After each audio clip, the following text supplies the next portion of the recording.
So you guys were I'm hearing all you guys wanted the theme song shortened, so here we go. This girl reviews movies, games, and books. Sometimes she plays them. So does that, and when she does it with the cat, does that make her crazy? Does that make her crazy? Probably. So, it's shorter. There you go. CrazyCatLady or Martha Butler does not own any trailers or pictures. I use them under fair educational for and entertainment purpose. It's like it's all they did. Well, those years ago. See? No, I don't want to do any more of it. Alright guys, Martha here. So there's a couple things before we get talking about Tiny Toons Looniversity. When I do not like the fact when I look at pictures for this show, it's hard to find them. I know not much. I didn't even know about this one even existing until I saw somebody else talking announce it. I really wish they would have way more pictures out there for people to know about it. I mean, you think it's bad for Looney Tunes advertisement? It's even worse for Tiny Toons. They don't even mention them and stuff, really. Like I said, only reason I know because somebody told me. Like, there was not even a trailer out there for it, as far as I know. So I want to bring up one thing for Last of Us Part 2. Really, two things. Not Last of Us Part 2. Last of Us Season 2, Episode 1. And I forgot to mention two things in my review. That is, when you play the game, there's safes everywhere if you want to get some more stuff to help you survive through it. And there's usually you have to go to a room and unlock stuff and find the password, or you don't know how to, you can't understand it, look it up. Fine. And one of the ones, I think the very first one we come across has to do with like employee of the month, and the answer ends up being a dog picture, and how that one works. And I liked how the fact that they showed the picture from in there in the episode. I did like that. There's also somebody who did not really exist in the game who's here, and that's Tommy's kid, which is fine. They can have a little kid running around. Yet that kid did not exist, and I guess Eugene did not exist in the game either, even though I thought that was the guy's name who did own the room who had the weed, and where Dana and Ellie had their Dana and Ellie had their fun time and found those tapes that were technically Easter eggs to other stuff, but there were just things that adult movies in disguise. That part, I just thought that what was, but I guess Eugene's not in there. Neither is I already knew the wife wasn't the one that is played by the girl from Home Alone and the stepmom from Beetlejuice, whatever. But that's what I wanted to bring up, but I did not bring it yesterday in my video. And we also got the Star Wars stuff in Disney Dreamlight Valley that some people might not know what these characters are that are being shown off. I don't know how you would not know who R2-D2 is, but Anakin Skywalker might be a little bit more people out there unless you actually watch the shows and know who he becomes. So the ones that they're mostly doing is the prequel era of stuff. Well, R2 is from the very first movie, but they're mostly the two items are from the prequel era, because Anakin doesn't get mentioned until episode 6 because before we did not know Darth Vader's real name. We just know that he in episode 5 was revealed to be Luke's dad, and so George Lucas decided to make 3 movies that some people in the fandom don't care for. Me, they're fine. I can understand why you don't care for them, but to me they're fine. It's kind of hard not to be the ones who don't care for them when you were a 10-year-old when these things came, when the first one came out. Like me. I mean, I did watch the originals beforehand, but I know people who thought that those movies were always part of the fandom because how young they were when those came out. But since I had my parents introduced me into them beforehand, and I did love how much my dad was able to take me to the movie theater the day the thing came out. So the Phantom Menace came out.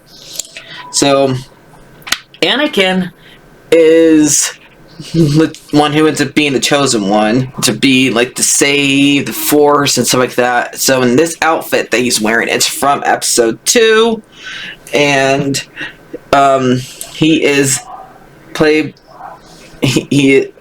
being trained to be a Jedi, and his hairdo has to do with the fact that he's an apprentice. You only have to have that hairdo when you're an apprentice. I'm not sure about the color of the lightsaber, but I'm not like the blue part of it. Does it have to do only for apprentices ones, or that might be true? I don't know. And the house that's right behind him in this picture is Padme's house, because Padme, even though she's the princess, she's elected to be the princess. You don't inherit it like you do and when you're an actual princess in real life. You're elected like you're a president. And R2, like I said, it's been around since the very first episode. He does come to be Anakin's droid, but really it's like it gets passed around, because first time you see him, he is running away from the Empire with 3PO, and he's the one who gets delivered to that Princess Leia tries to bring to Obi-Wan. Obi-Wan denies having him. Even the prequels, it was actually R4, I think that he had. So yeah, Anakin's more of his stuff, but more of Anakin's. But R2 is the one who ended up saving the ship after they escape from Naboo in episode 1. So yeah. We don't get to see how he's built. We only got to see how 3PO was built. So far, that is the only thing. And like I said, Anakin usually comes to be Darth Vader. So those are the ones that I really need to focus on during this. If we have to have anything else in Dreamlight Valley that is Star Wars related, I'll do my best to explain it to you guys. Now let's get on to the Tiny Toons part of this video. And like I said, finding pictures for these episodes were tough, but I'll do my best to explain. So the ones that I liked were on here. We had Babs and Buster running against each other one episode for being school president, whatever you want to call it. And then we had one where they were like camping and they're like telling ghost stories. One of the stories ends up has to do with Sweetie being haunted by being chased by Glossamer.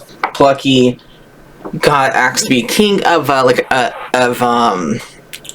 medieval place, and he made rules where everybody got put into prison if they didn't listen to his stories and stuff like that, because Buster is always going to be wins stuff. He wanted to be the one that ends up picking up the stuff to do instead of Buster, and so putting them all in jail. And then the kingdom fought against him, had a revolutionary thing. And then we had an episode where Sweetie and Furball had an Olympics fight against each other, and Sylvester and Tweety were trying to get them to cheat, make them fight against each other. Both of them wanted to play fairly, because unlike Tweety and Sylvester, they're friends and not trying to kill each other, or in Sylvester's case, trying to eat Tweety.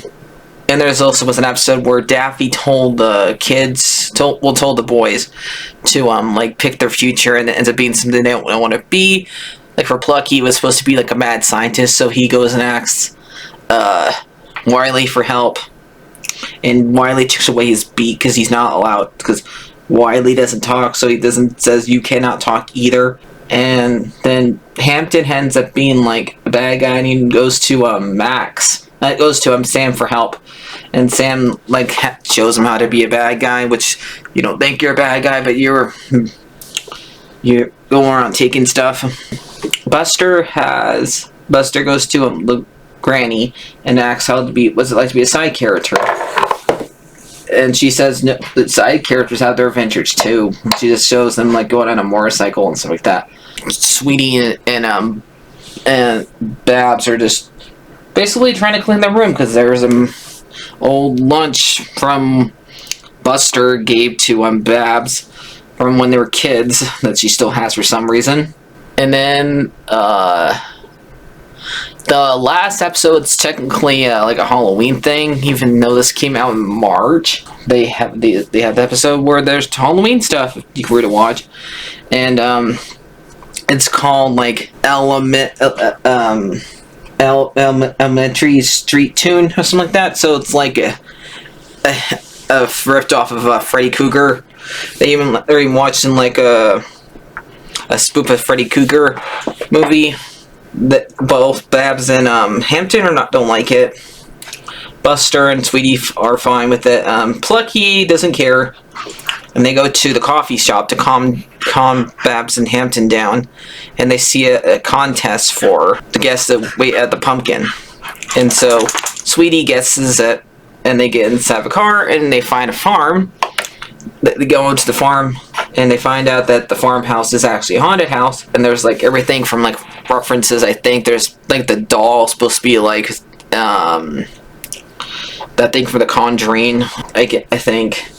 And there's like a ghoul, then there's a goblin, which kind of reminds me of the Gremlins. And the ghost is called Alistair. And there's also like moving pictures from something that looked like some from Bride Ghost, the one that Tim Burton made. And when everybody's like getting scared, Hampton's trying to like not see by putting a blindfold on. And he goes in the bathroom and he walks around. And then they go outside to try to get away from all the monsters and see a Frankenstein monster. They have to go back in because now they're surrounded, basically. And Hampton accidentally pushes something on a bookshelf and finds a bunch of like levers and stuff like that. And Max, the rich kid, and find out that he was the one that made the Wonder contest and made every single monster pictures and stuff like that, even the goblin. But not the ghost. Apparently, he did not make the ghost, and he keeps on calling them meddling, like this is Scooby-Doo or something. But when they find out the ghost is actually there, they have to team up together, and they make Sweetie dress up like a baby, like she used to look like, and have like pictures for Fleck and then trap the ghost in there, which did not make sense to me at first because ghosts can just go through doors, which pretty much what happens basically. And he follows them back to the college and tries to take the other ones, like goes after Furball while he's in the bathtub, which he's a cat. Why are you in the bathtub when you're taking a bath? You just need to, like yourself, Furball. And Granny tells them there's been a list of complaints, get rid of him. And so they go to Shelly, and she tells them how to get rid of it by reading the book that Plucky brought back in the middle, and they have to get hair from Max and put it on Alistair, and that gets rid of him. So we'll see if there's a season 3. I just really wish they would advertise it better. I know, as we know, the person who is in charge of Warner Brothers is not care for this stuff, or he's too darn greedy to care, or he just wants money, and for some reason he doesn't think this stuff makes money, and so he doesn't even bother advertising it. So how are we supposed to know about it? So yeah. So I'm probably going to get this season, probably like this half the season. I really wish they would have released it all at once, but that's how things are now. Seasons get released in parts and years apart. So yeah, back when I was a kid, they would get released more often for shows, but this time I just don't like that they had to do it this way. I mean, animation makes more sense because how long it takes to draw things, but it happens with real stuff too. Like for example, Stranger Things, that season has not been released yet. I understand with the writer's strike, it's different for them, but yeah. But I'm probably gonna give this part of this season a 7 out of 10. Okay, when I got done editing, I decided to look to see if there's anything new on Twitter, and I found this. The picture that they have for Alice Wonderland. So mark your calendars. Yep, pot of tea, ready for the next free update. Wonderland Whimsical arrives on April 23rd. So there's a picture of Alice and the Cheshire and 2 characters. And somebody, okay, so let's see what somebody says down here. This update comes out on my birthday. It will be the best birthday present ever. And the Dreamlight said, happy birthday to Cody. Oh my goodness. Has been waiting for Alice to join this game ever since day one. We're so excited for you to meet her. If you guys enjoyed this, like, favorite, and subscribe, and bye-bye.